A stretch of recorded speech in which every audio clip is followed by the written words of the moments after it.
The morning sun cast long shadows across Atlanta's busy streets as Angela Thompson rushed through traffic in her white Range Rover.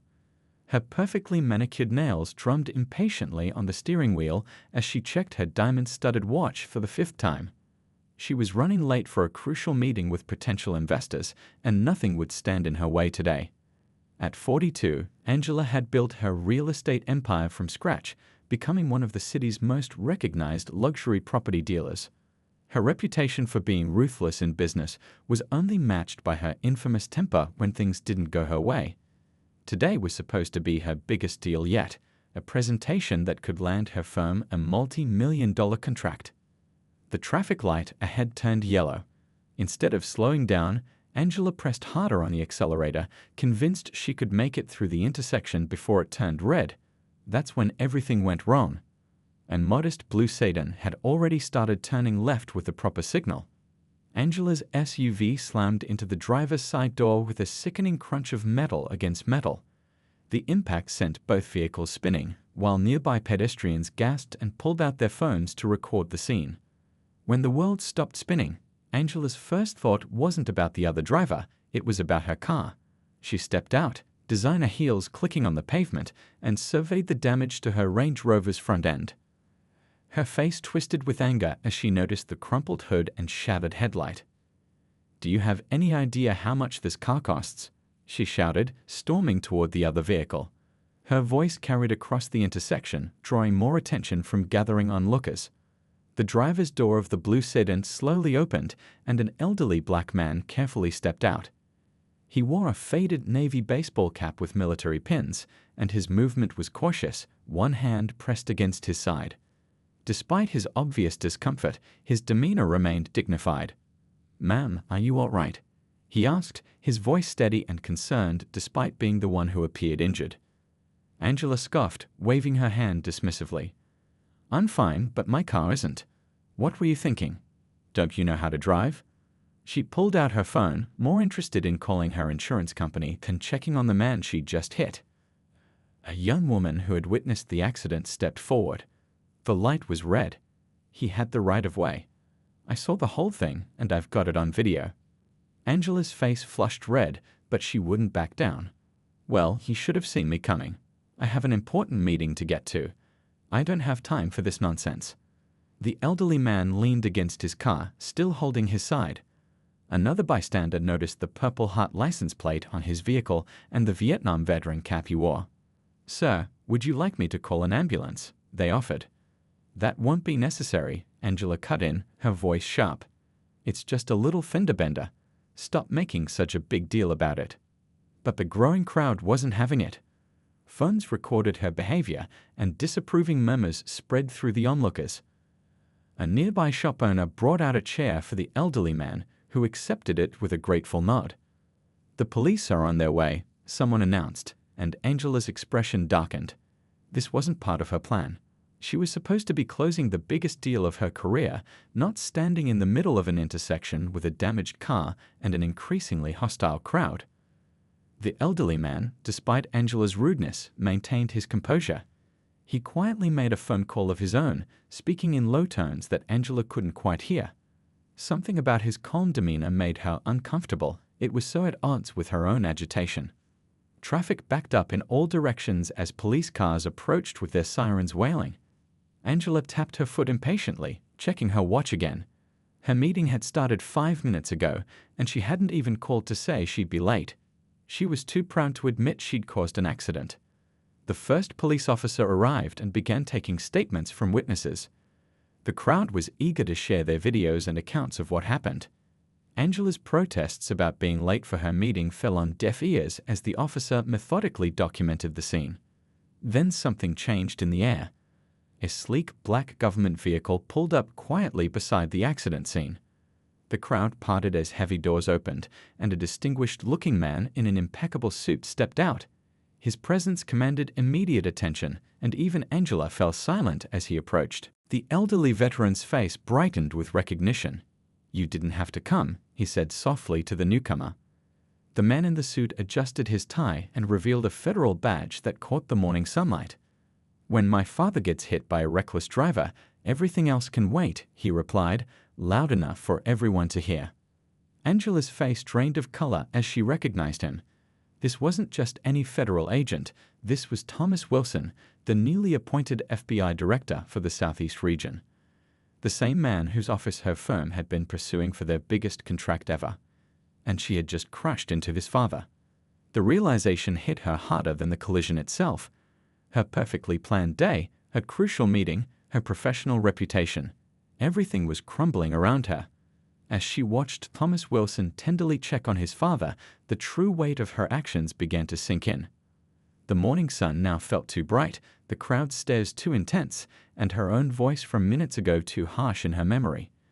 This wasn't just about a damaged Range Rover anymore. This was about something much more important, and Angela was only beginning to understand just how badly she had misjudged the situation. The sirens of an approaching ambulance filled the air, called by one of the concerned bystanders despite her earlier dismissals. As medical professionals began checking on Mr. Wilson, Angela stood alone on the sidewalk, her phone forgotten in her hand, watching her carefully constructed world shift beneath her feet. She had no way of knowing it yet, but this morning's accident would change far more than just her schedule. It would challenge everything she thought she knew about success, respect, and human dignity. The real question was, would she learn from it? While paramedics attended to Mr. Wilson, his quiet dignity spoke volumes about his character. Despite the pain from the impact, he remained composed, answering their questions with the practiced patience of someone who had faced far worse situations. His weathered hands, which had once carried a rifle through Vietnamese jungles, now gripped the side of the ambulance gurney. "Just bruised ribs, I think," he told the paramedic, checking his vitals. "Had worse during my second tour." His attempt at humor didn't mask the grimace when he tried to take a deep breath. The growing crowd of onlookers had transformed into an impromptu community, sharing their recordings of the accident with police officers while keeping a watchful eye on Angela, who stood isolated near her damaged Range Rover. Her earlier arrogance had melted away, replaced by an uncomfortable awareness of how many people had witnessed her behavior. A gentle breeze ruffled the American flag pin on Mr. Wilson's jacket as the paramedics helped him sit up. His son Thomas stood nearby, his federal badge catching occasional glints of sunlight. The contrast between father and son was striking, one in simple, dignified civilian clothes bearing the marks of his military service, the other in a perfectly tailored suit representing a different kind of service to their country. "Dad, let them take you to the hospital," Thomas insisted, his authoritative voice softening when addressing his father. "Those ribs need to be properly checked." Mr. Wilson shook his head with a gentle smile. "Son, I've dealt with worse without making a fuss. Though I wouldn't mind a ride home." He paused, looking at his damaged car. "Shame about the vehicle. Your mother loved that car." The mention of his late wife brought a moment of shared silence between father and son. The car had been more than just transportation. It was one of the last connections to a woman who had supported her husband through war and peace, and had lived to see their son rise to his current position. Meanwhile, one of the police officers approached Angela with his notepad. "Ma'am, multiple witnesses confirm you ran the red light. We'll need your statement, but given the circumstances, you're looking at several citations." Angela's perfectly maintained facade cracked further. "Officer, surely we can," she began, but stopped when she noticed Thomas Wilson watching the exchange. The weight of her actions was becoming increasingly clear, and her usual tactics of talking her way out of trouble seemed woefully inadequate. One of the bystanders, an older woman who had been first to help Mr. Wilson, stepped forward. "I saw everything," she said firmly. "This lady was speeding and didn't even try to stop for the red light." Then she had the nerve to yell at him instead of helping. More voices joined in, each adding details to the incident. Angela's face flushed as she heard her own words repeated back. How she'd been more concerned about her luxury vehicle than the veteran she hit, how she dismissed his obvious pain, how she tried to blame him for an accident that was clearly her fault. Mr. Wilson, ever the gentleman, raised his hand to quiet the crowd. "What's done is done," he said, his voice carrying the kind of authority that comes from years of command. "No need to pile on. Everyone makes mistakes." His words, rather than absolving Angela, made her feel even worse. This man, whom she had treated with such disrespect, was now showing her more grace than she deserved. The irony wasn't lost on the onlookers, whose expressions ranged from admiration for Mr. Wilson to continued disapproval of Angela. Thomas Wilson had been quietly observing the scene, his trained eye taking in every detail. Now he stepped forward, addressing Angela directly for the first time. "Ms. Thompson, I believe we were supposed to meet this morning to discuss your firm's proposal for the new federal building." Angela's throat went dry. "Mr. Wilson, yes, we were." The meeting she'd been rushing to, the deal she'd been so focused on, now seemed trivial compared to the damage she caused. "I think," he said carefully, "that meeting would be unnecessary now. Our bureau values integrity and respect above all else. What I've witnessed here today suggests your firm might not be the right fit for our needs." His words hit harder than any shouting could have. Angela watched as months of preparation and networking crumbled in the wake of her morning's behavior. The contract that would have cemented her firm's reputation was slipping away, all because she couldn't be bothered to stop at a red light or show basic human decency. The paramedics had finished their initial assessment of Mr. Wilson and were preparing to transport him for further examination, despite his protests that he was fine.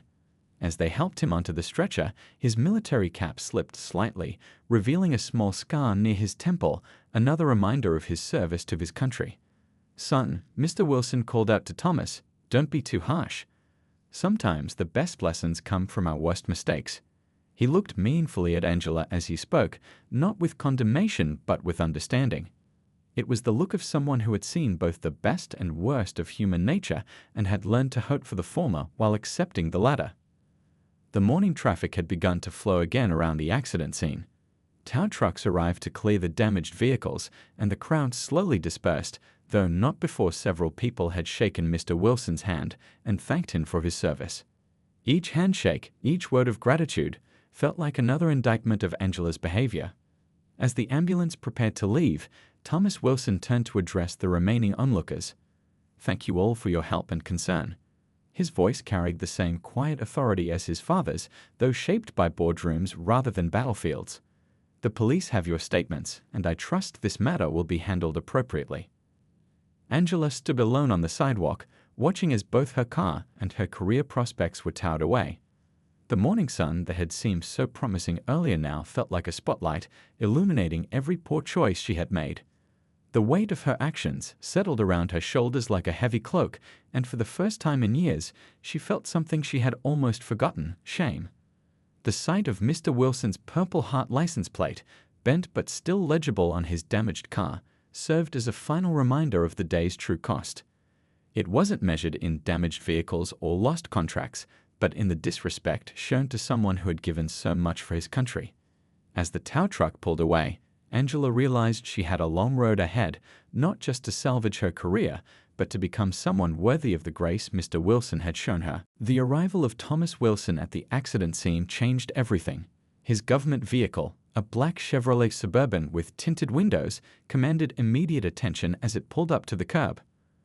The morning sun glinted off his perfectly polished shoes as he stepped onto the pavement, his presence transforming the chaotic accident scene into something more official. Several bystanders immediately recognized him from recent news coverage of his appointment as FBI Regional Director. A few pulled out their phones, eager to capture this unexpected development. Thomas's face showed no reaction to the attention. He was focused solely on his father. "I came as soon as I got your call," he said, his voice carrying both authority and concern. "Are you really okay?"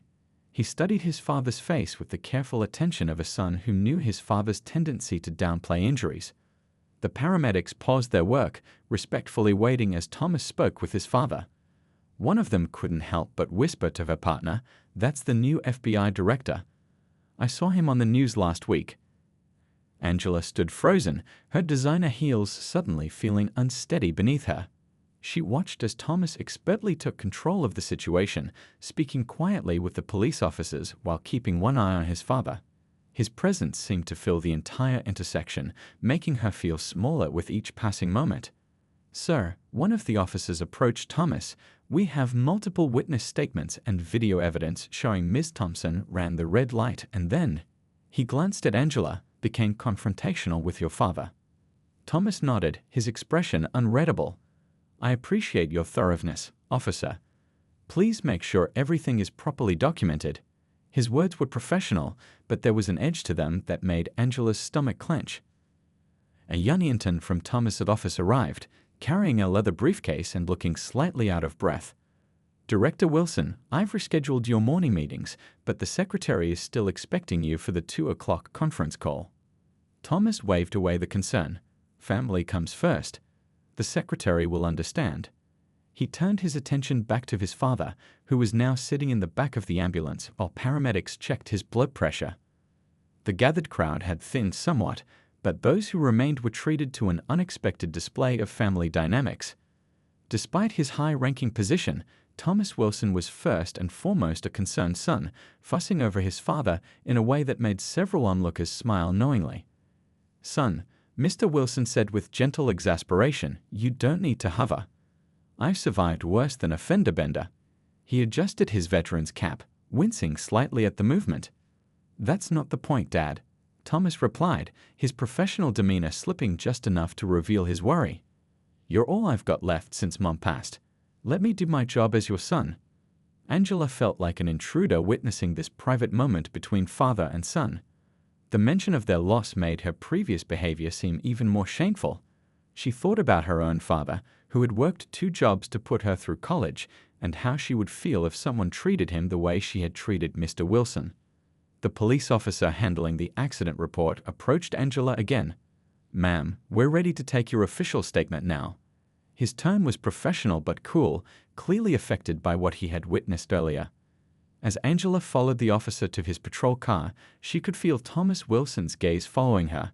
She knew that her firm's chances of landing the federal contract were probably destroyed, but somehow that seemed less important now than the way she had behaved toward a veteran, toward someone's father. The tow truck driver finished hooking up Mr. Wilson's damaged sedan.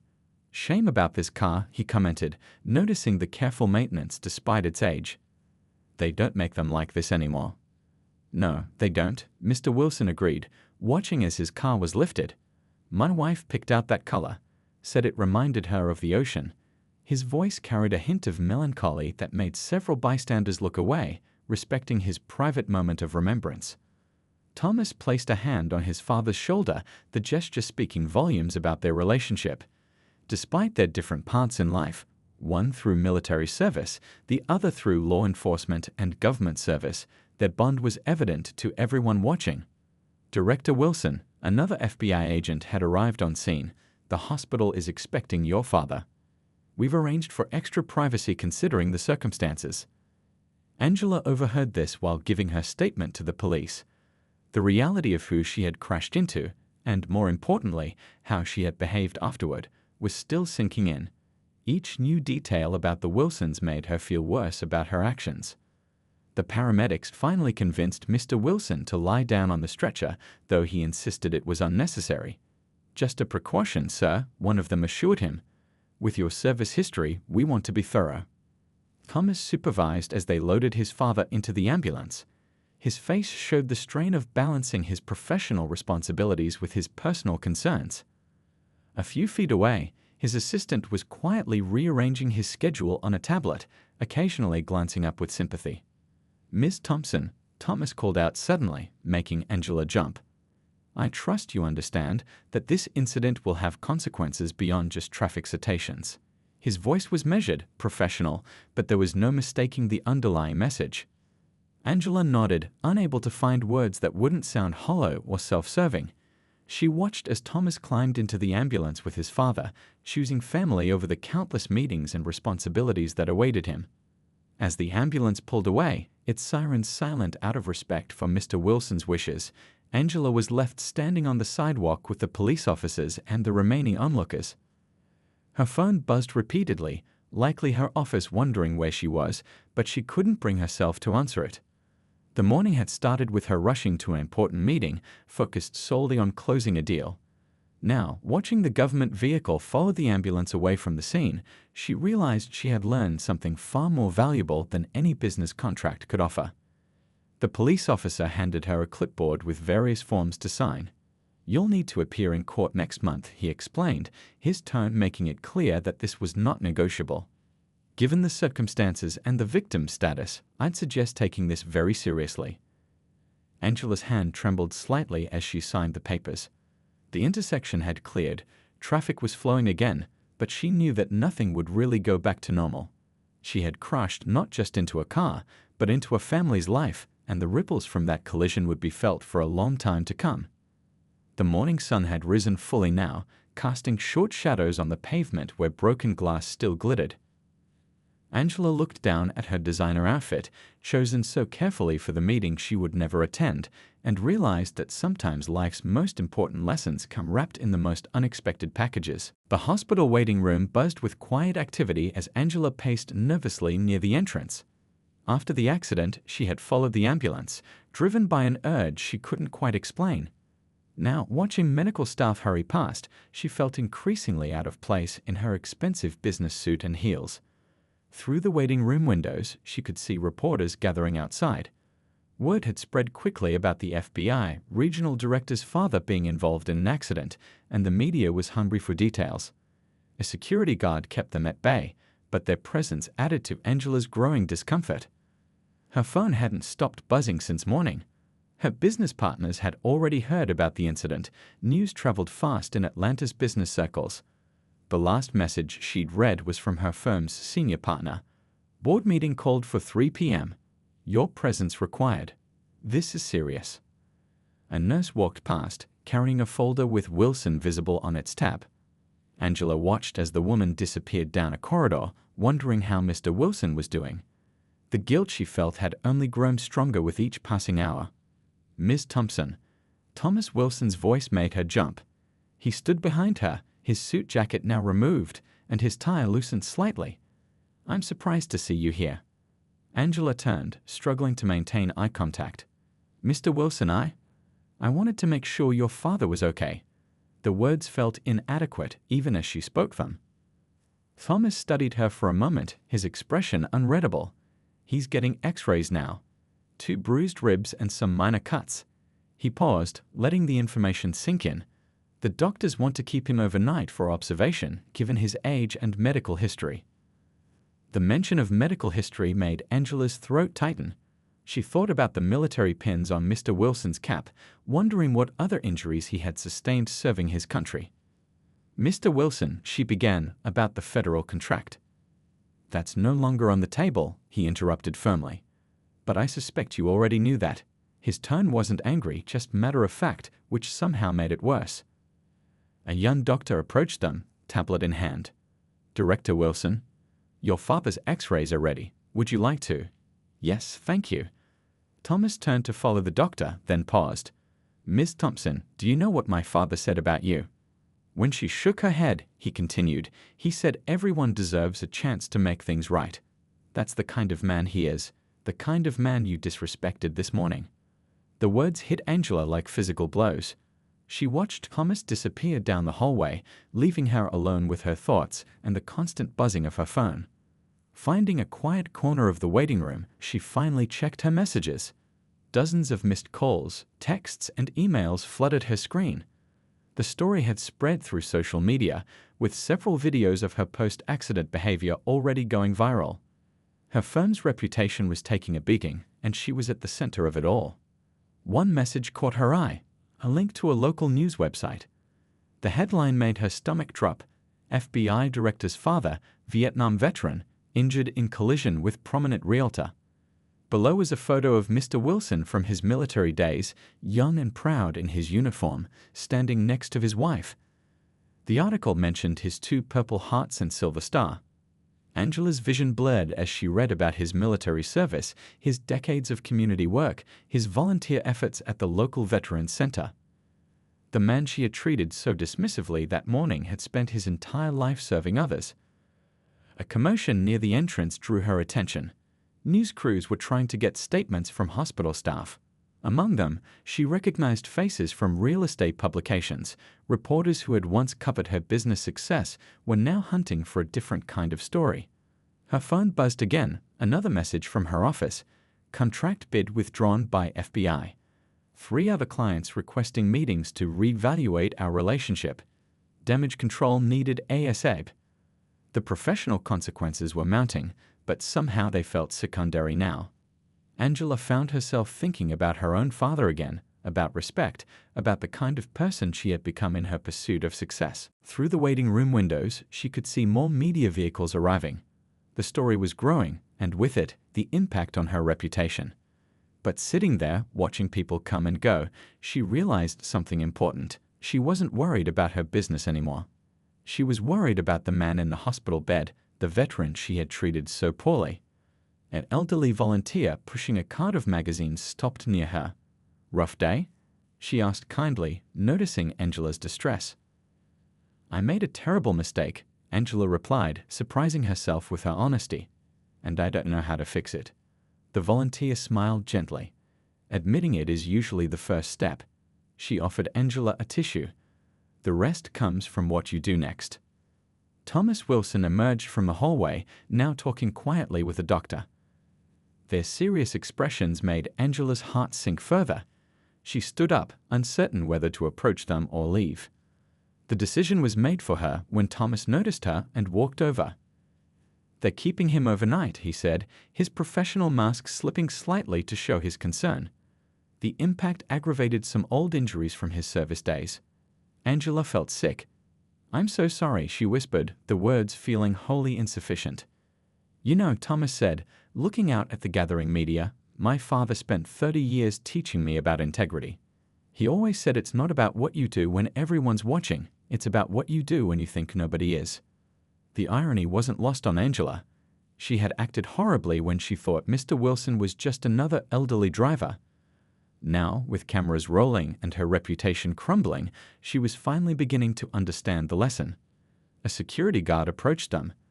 "Director Wilson, we've arranged a private exit for when you're ready to leave." "And ma'am," he turned to Angela, "there are reporters asking for you by name." Angela nodded, gathering her courage. She would have to face them eventually, face everything she had done. But first, she needed to do something more important.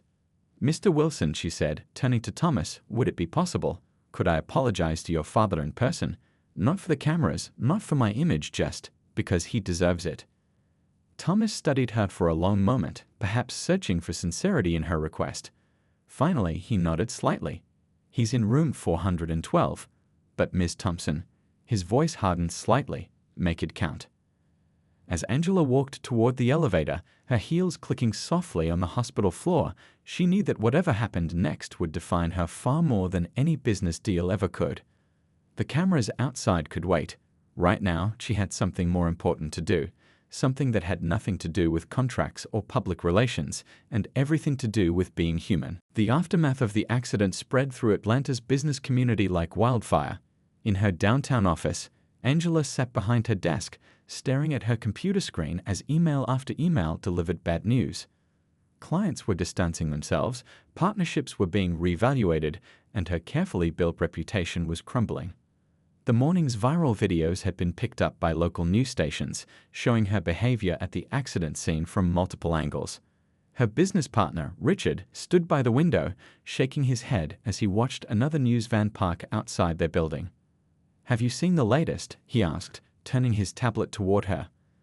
A veterans organization had released a statement condemning the incident, particularly given Mr. Wilson's distinguished service record. "This isn't just about the FBI contract anymore. We're losing clients by the hour." Angela barely heard him. She was focused on a framed photo on her desk, herself at a charity gala last year, accepting an award for business leadership. The irony felt almost painful now. Her assistant knocked softly before entering. "The board members are gathering in the conference room." And, she hesitated, "there's a reporter from the Business Chronicle asking for a statement." Standing up, Angela smoothed her skirt with trembling hands. The board meeting would determine her future in the company she had helped build. Yet somehow, the thought of facing her partners felt less daunting than remembering Mr. Wilson's dignified response to her behavior. The conference room fell silent as she entered. 8 pairs of eyes watched her take her seat, each face bearing an expression ranging from disappointment to barely concealed anger. "The numbers are in," the board chairman began without preamble. "We've lost 3 major accounts this morning. The Maya Group pulled their entire portfolio, That's 12 million in commissions gone. He paused, letting the information sink in. And the FBI contract. They didn't just reject our bid. They've blacklisted us from future federal projects. Angela's throat felt dry. I understand the severity. Do you? Another board member cut in. This isn't just about money. Our firm's entire reputation is at stake. That veteran you hit. He volunteers at the VA hospital. He mentors military families. He's practically a local hero. The projector hummed to life, displaying social media statistics. Hashtags condemning both Angela and the firm were trending locally. Video clips of her post-accident behavior had hundreds of thousands of views. Our PR team suggests an immediate leave of absence, the chairman continued. At least until this blows over. If it blows over. Angela looked around the room, at faces she had worked with for years. Some couldn't meet her eyes. Others watched her with obvious disappointment. These were people who had celebrated victories with her, who had trusted her judgment. Until today. Her phone buzzed, another news alert. Someone had dug up Mr. Wilson's military service photos, including one of him receiving his Silver Star. The article detailed his decades of community service after returning from Vietnam. Each word felt like another nail in her professional coffin. I'll need your office cleared by the end of the day, the chairman said quietly. We'll release a statement announcing your temporary withdrawal from company operations. As if on cue, the office's front desk called. More reporters had arrived. They were asking about Angela's history, looking for past incidents, seeking comments from former clients and employees. Walking back to her office, Angela passed the wall of awards and recognition photos she had once been so proud of. Each frame now seemed to mock her, reminding her how quickly success could turn to ashes. Her assistant was waiting, looking uncomfortable. There's something else, she said softly. The Children's Hospital Foundation, they're requesting you step down from their board. They feel your recent actions don't align with their values. Angela sank into her chair, the weight of consequences crushing down on her. The foundation work had been her way of giving back, of showing that success came with responsibility. Now that too was being stripped away. She opened her laptop to begin composing her resignation letter, but her eyes were drawn to a news website. There was Mr. Wilson in his hospital room speaking to a reporter. Despite everything, he was showing grace, saying he harbored no ill will, that everyone makes mistakes. The contrast between his dignity and her behavior made her chest tight. She had spent years building her reputation as a tough businesswoman, priding herself on never showing weakness. Now she realized that what she had seen as strength was often just arrogance. A knock at her door interrupted her thoughts. Richard entered carrying a box. For your personal items, he explained awkwardly. Security will escort you out through the parking garage, to avoid the media. Angela looked at the box, then at the office she had worked so hard to earn. Designer furniture, modern art on the walls, the view of downtown Atlanta, all of it suddenly felt hollow. What happened to you out there? Richard asked quietly. I've known you for 10 years. You've always been tough in business, but this? He gestured to the news playing silently on his phone. This isn't you. Or maybe, he added sadly, I never really knew you at all. Starting to pack her things, Angela found a thank you card from a young intern she had mentored last summer. The girl had written about admiring Angela's success, wanting to follow in her footsteps. The words now felt like an indictment. Her phone buzzed again, had a younger sister this time. Mom's crying, the message read. Dad won't even talk about it. What were you thinking? Each item she placed in the box seemed to carry a memory. Deal closings, celebrations, moments of triumph. But now they were overshadowed by the image of Mr. Wilson, standing with quiet dignity beside his damaged car, showing more character in those few minutes than she had in her entire career. As security arrived to escort her out, Angela caught a glimpse of herself in her office window. The powerful businesswoman was gone, replaced by someone she barely recognized. The carefully constructed facade had crumbled, revealing something she had spent years trying to ignore, the person she had become in her pursuit of success. The elevator ride to the parking garage was silent. Through the building's glass walls, she could see reporters still gathered outside waiting. They would have their story, the successful woman who lost everything because she couldn't show basic human decency to a veteran. But as she sat in her car, hands gripping the steering wheel, Angela realized that the real story wasn't about lost contracts or damaged reputations. It was about who she was, and more importantly, who she wanted to be. She opened her laptop to begin composing her resignation letter, but her eyes were drawn to a news website. There was Mr. Wilson in his hospital room, speaking to a reporter. Despite everything, he was showing grace, saying he harbored no ill will, that everyone makes mistakes. The contrast between his dignity and her behavior made her chest tight. She had spent years building her reputation as a tough businesswoman, priding herself on never showing weakness. Now she realized that what she had seen as strength was often just arrogance. A knock at her door interrupted her thoughts. Richard entered, carrying a box. "For your personal items," he explained awkwardly. "Security will escort you out through the parking garage, to avoid the media." Angela looked at the box, then at the office she had worked so hard to earn. Designer furniture, modern art on the walls, the view of downtown Atlanta, all of it suddenly felt hollow. "What happened to you out there?" Richard asked quietly. "I've known you for 10 years. You've always been tough in business, but this..." He gestured to the news playing silently on his phone. "This isn't you. Or maybe," he added sadly, "I never really knew you at all." Starting to pack her things, Angela found a thank you card from a young intern she had mentored last summer.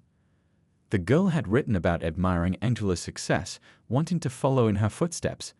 The words now felt like an indictment. Her phone buzzed again, her younger sister this time. "Mom's crying," the message read. "Dad won't even talk about it. What were you thinking?" Each item she placed in the box seemed to carry a memory. Deal closings, celebrations, moments of triumph. But now they were overshadowed by the image of Mr. Wilson, standing with quiet dignity beside his damaged car, showing more character in those few minutes than she had in her entire career. As security arrived to escort her out, Angela caught a glimpse of herself in her office window. The powerful businesswoman was gone, replaced by someone she barely recognized. The carefully constructed facade had crumbled, revealing something she had spent years trying to ignore, the person she had become in her pursuit of success. The elevator ride to the parking garage was silent. Through the building's glass walls, she could see reporters still gathered outside waiting. They would have their story, the successful woman who lost everything because she couldn't show basic human decency to a veteran. But as she sat in her car, hands gripping the steering wheel, Angela realized that the real story wasn't about lost contracts or damaged reputations. It was about who she was, and more importantly, who she wanted to be. 2 weeks after the accident, Angela sat in her home office, surrounded by newspapers and open laptop screens. The media storm hadn't died down. If anything, it had grown as more details about Mr. Wilson's military service and community work emerged. Each new story made her actions that morning seem even worse. Her once busy phone rarely rang now, except for reporters seeking comments or old colleagues expressing their disappointment. She had spent days crafting apology statements, but nothing seemed sincere enough. How could words make up for what she had done? The morning sun streamed through her windows as she scrolled through another article. This one featured interviews with veterans who knew Mr. Wilson from his volunteer work at the VA hospital. They spoke about his quiet strength, his dedication to helping other veterans, the way he spent hours listening to their stories and offering support. A notification popped up on her screen, another email from her former firm. They were officially removing her name from all company materials. The business she had helped build wanted no trace of her left. Standing up from her desk, Angela walked to her kitchen window. The expensive view of downtown Atlanta, once a symbol of her success, now felt empty. She thought about Mr. Wilson, still recovering in the hospital, and all the people he had helped over the years. Her doorbell rang, startling her from her thoughts. Opening the door, she found her older brother Robert standing there, concern etched on his face. "You look terrible," he said bluntly, stepping inside. "Have you been eating?" Angela managed a weak smile. "I've been busy trying to." She gestured vaguely at the papers scattered around her home office, "fix things." Robert picked up one of the newspapers. Mr. Wilson's story had made the front page again, this time highlighting his decades of work with military families, You can't fix this with press releases and PR teams, sis. Then how? Angela's voice cracked. Everything I've worked for is gone. My reputation, my career, my... Maybe that's not what needs fixing, Robert interrupted softly. He had always been the family's conscience, choosing teaching over business despite their parents' protests. Maybe it's not about what you've lost, but about what you've learned. Angela sank onto her couch, the weight of recent events pressing down on her. I've learned that 15 years of work can disappear in 15 minutes. No, Robert said, sitting beside her. You've learned what really matters. Remember when we were kids? Before all this? He gestured at her luxury apartment. You wanted to help people. When did that change? The question hit hard. Angela remembered her younger self, idealistic and eager to make a difference. Somewhere along the way, success had become measured in dollars and deals rather than impact and integrity. Her brother stood up, walking to her desk. You know, I did some research on Mr. Wilson. Did you know he runs a mentoring program for veterans' children? Helps them with college applications, career guidance, that sort of thing. Angela shook her head, shame coloring her cheeks. The program's always short on volunteers, Robert continued meaningfully. Especially people with business experience who could help these kids plan their futures. The suggestion hung in the air. Angela stared at her brother, understanding slowly dawning. You think I should? I think, Robert said carefully, that sometimes the best way to fix something is to start by helping others. Not with money or press releases, but with time and effort. Angela looked around her apartment at the trappings of success she had accumulated. None of it had protected her from the consequences of her actions. None of it had made her a better person. The hospital, she said slowly. Do you think they'd even let me near the program? After everything? Robert smiled. Only one way to find out. But first, he pulled out his phone. You need to do something else. Something more important than any volunteer program. Angela watched as he pulled up a video, the accident scene from that morning. She tried to look away, but he insisted. Watch yourself, really watch. Then tell me who that person is. It was painful seeing herself on screen, watching her arrogant behavior, her dismissal of Mr. Wilson's pain. The woman in the video was a stranger, yet terrifyingly familiar. That's not who I want to be anymore, she whispered. Then change, Robert said simply. Not for the cameras, not for your career, but for yourself. Later that afternoon, Angela stood outside the VA hospital, her heart pounding. No designer suit today, just simple, modest clothing. She carried a small notebook instead of her usual expensive briefcase. The security guard recognized her from the news but said nothing as she signed in. The volunteer coordinator's office was on the second floor, past the rehabilitation wing where veterans worked with physical therapists. Each step felt like a mile. Some people recognized her, their whispers following her down the hallway. But she kept walking. This wasn't about her reputation anymore. It was about something more important. The volunteer coordinator, a retired Army nurse, looked up as Angela entered. Her expression was guarded but not hostile. Ms. Thompson, this is unexpected. I know, Angela said softly. I know I'm probably the last person you want here. But I'd like to help. Not for publicity, not for redemption. Just to help. The coordinator studied her for a long moment. You understand this isn't a quick fix for your public image. Our veterans deserve genuine commitment. Angela nodded, her throat tight. I understand. I'm not looking for a photo opportunity. I need to be better. Do better. Well, the coordinator said after a long pause, we do need someone to help organize the mentoring program's paperwork. It's not glamorous work. No recognition, no publicity. That's perfect, Angela replied, meaning it. As she filled out the volunteer application, Angela thought about Mr. Wilson still recovering upstairs. She wasn't ready to face him yet. That would come later, when she had proven through actions, not words, that she had changed. For now, she had forms to file, folders to organize, and a long path ahead of her. It wasn't the life she had planned, but maybe, just maybe, it was the life she needed. The afternoon sun slanted through the hospital windows as Angela began her first task, sorting through scholarship applications from veterans' children. Each folder contained dreams, hopes, and possibilities. It wasn't million-dollar real estate deals, but somehow it felt more important. This was just the beginning. There would be hard days ahead, skeptics to convince, trust to rebuild. But for the first time since the accident, Angela felt something she had lost along the way: purpose. Angela watched as he pulled up a video, the accident scene from that morning. She tried to look away, but he insisted, "Watch yourself, really watch. Then tell me who that person is." It was painful seeing herself on screen, watching her arrogant behavior, her dismissal of Mr. Wilson's pain. The one in the video was a stranger, yet terrifyingly familiar. "That's not who I want to be anymore," she whispered. "Then change," Robert said simply. "Not for the cameras, not for your career, but for yourself." Later that afternoon, Angela stood outside the VA hospital, her heart pounding. No designer suit today, just simple, modest clothing. She carried a small notebook instead of her usual expensive briefcase. The security guard recognized her from the news but said nothing as she signed in. The volunteer coordinator's office was on the second floor, past the rehabilitation wing where veterans worked with physical therapists. Each step felt like a mile. Some people recognized her, their whispers following her down the hallway. But she kept walking. This wasn't about her reputation anymore. It was about something more important. The volunteer coordinator, a retired Army nurse, looked up as Angela entered. Her expression was guarded but not hostile. "Ms. Thompson, this is unexpected." "I know," Angela said softly. "I know I'm probably the last person you want here.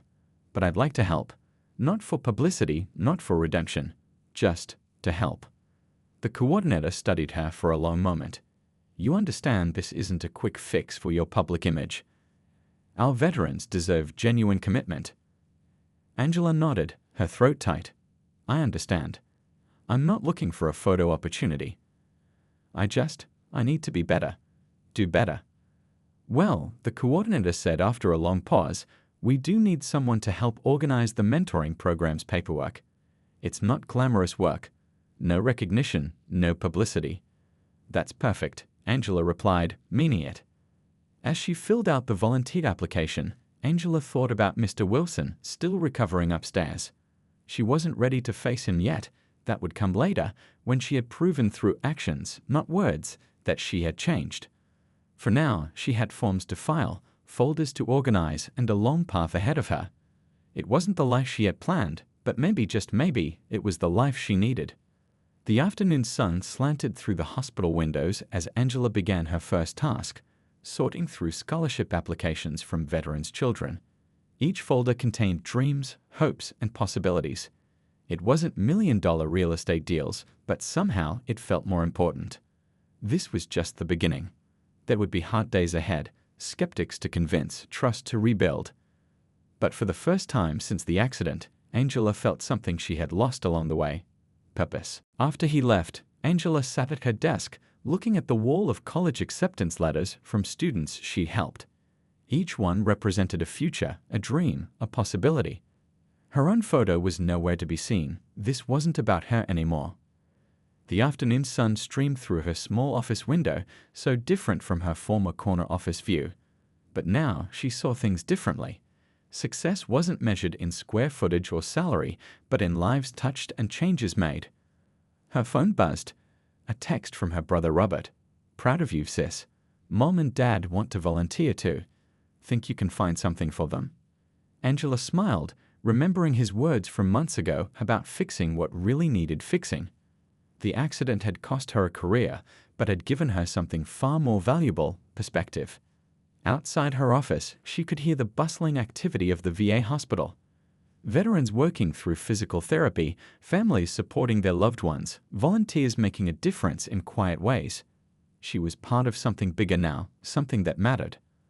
Later that evening, as she gathered her things to leave, Angela paused at her desk.